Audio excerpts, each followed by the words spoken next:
China today is accusing the U.S. of playing up the threat of warfare over Russian troops at the Ukrainian border.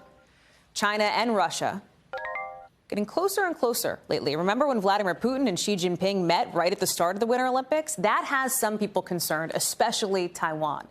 In an exclusive interview for Hallie Jackson Now for this show, Ken Dilanian talked with Taiwan's rep to the U.S.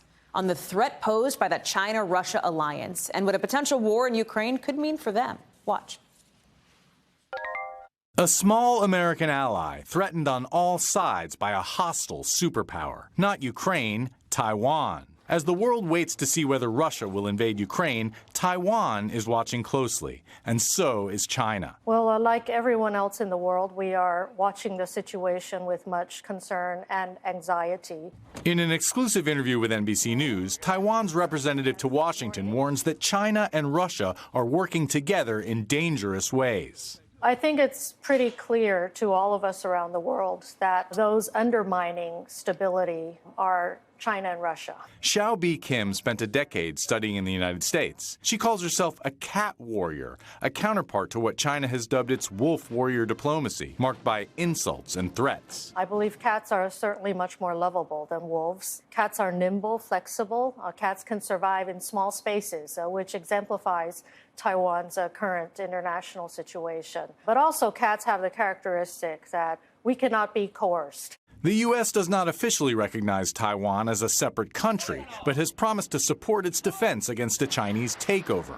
China views Taiwan as a breakaway province. While the current Russian invasion threat to Ukraine arose abruptly in recent months, China's threatening behavior to Taiwan has been building for years. Well, we call it gray zone warfare, which is threats and intimidation, which come short of actual invasion and kinetic conflict. And the Chinese have been threatening Taiwan through a number of means, including near daily incursions of fighter jets into Taiwan's air defense identification zone.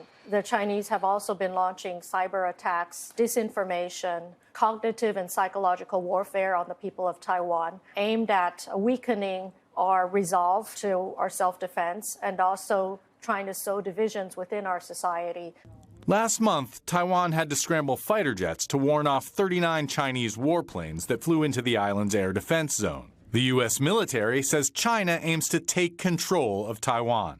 Taiwan is clearly one of their ambitions before then, and I think the threat is manifest during this decade. Fact, in the next 6 years. A spokesman for the Chinese embassy in Washington told NBC News that Taiwan is an inalienable part of China's territory and that China's reunification is an unstoppable historical trend that will not be changed by anyone.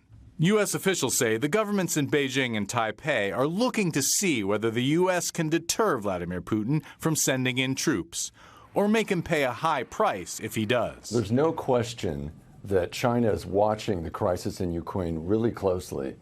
And if Russia succeeds in seizing Ukraine, Chinese leaders could see that as a green light to go after Taiwan. At stake, American officials say, is the post-World War II principle that one country can't change the borders of another by force. If we allow those principles to be challenged with impunity, even if it's half the world away in Europe, that will have an impact here as well.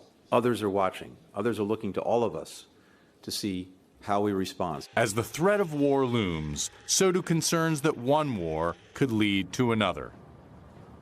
Ken is joining us now to talk more about this exclusive reporting. It is fascinating to listen to, Ken, and to hear from her, and specifically about those concerns about Russia and China working together and the worries that could undercut stability here. Tell me more about that, how we're seeing that play out. Yeah, it's a huge worry. When Russian President Vladimir Putin met with Chinese President Xi Jinping on the eve of the Olympics in Beijing earlier this month, Hallie, they released a 5,000-word joint communique that experts say amounted to a roadmap for an informal alliance against the United States and the West. One scholar even said it could mark the beginning of Cold War 2.0. And basically what we're seeing here, Hallie, is America's most powerful adversaries embracing one another's grievances against the West. China joined Russia in expressing opposition to the further expansion of NATO, and Russia declared support for Beijing's crackdown on dissidents in Hong Kong. Russia also doubled down on its support for Beijing's One China policy, that Taiwan is an inalienable part of China, and that Russia Russia opposes any form of Taiwan independence. So this is Russia and China banding together to challenge not only Taiwan's status as a democracy, but the global order that has existed since World War II, Hallie. That's a worrisome prospect for Taiwan, but also for the United States. Ken Dilanian with that great reporting. Ken, thank you so much.